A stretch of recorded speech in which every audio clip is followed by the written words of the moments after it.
கவசம் அப்படின்னு சொன்னால் நம்ம இப்போ உதாரணத்துக்கு நீங்கள் வெயிலில் போகிறீங்க, வெயிலில் போகும்போது குடை எடுத்துகிட்டு போனீங்கன்னா அது ஒரு கவசம். இப்படி நம்ம வாழ்க்கையில் 24 மணி நேரம் நம்மளால் கவசத்தோடு இருக்க முடியாது. எல்லாத்துக்கும் எல்லா கவசமும் ஆகாது.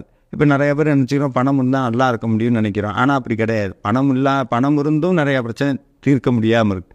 அப்போ இந்த வாழ்க்கைக்கு உண்மையான கவசம் எதுன்னா இறைவனுடைய அருள் தான் உண்மையாலுமே கவசம்.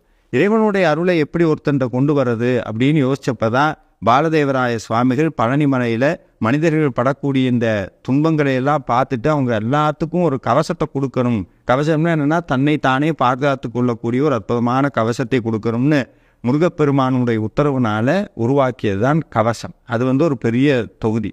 ஆனால் அதில் எல்லாத்துலேயுமே கவசத்தினுடைய அழகு என்னென்னா ஒரு வார்த்தை வரும், காக்கன்னு ஒரு வார்த்தை வரும். அது வந்ததுன்னா அது கவசத்தினுடைய ஒரு தனி நுட்பம்.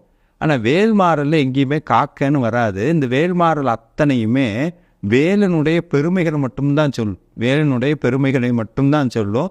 வேலை பூஜை பண்ணால் என்ன கிடைக்கும்னு சொல்லும்.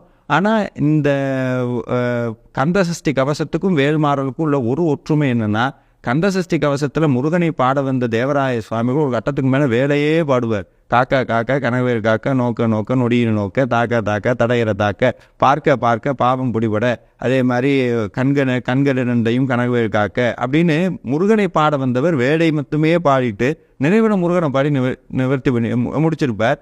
இங்கே வேல்மாறல் என்னன்னா தொடர்ந்து வேலை மட்டுமே பாடியிருக்கோம். அப்போ ஒரு உண்மை புரியுது என்னென்னா, 2 மந்திரமும் சொல்லக்கூடிய அறுதியான உண்மை, வேலும் முருகனும் வேறு வேறு கிடையாது. வேல்தான் முருகன், முருகன் தான் வேல். அருணகிரிநாதரை ஒட்டித்தான் பாலதேவராய சுவாமிகள் அந்த கவசத்தை எல்லாம் உருவாக்கி இருக்கிறார். பாலதேவராய சுவாமிகள் திருப்புகழ் இன்னும் பல மகா மந்திரங்கள்லாம் படித்து தான் அந்த கவசத்தை உருவாக்கியிருக்கார்.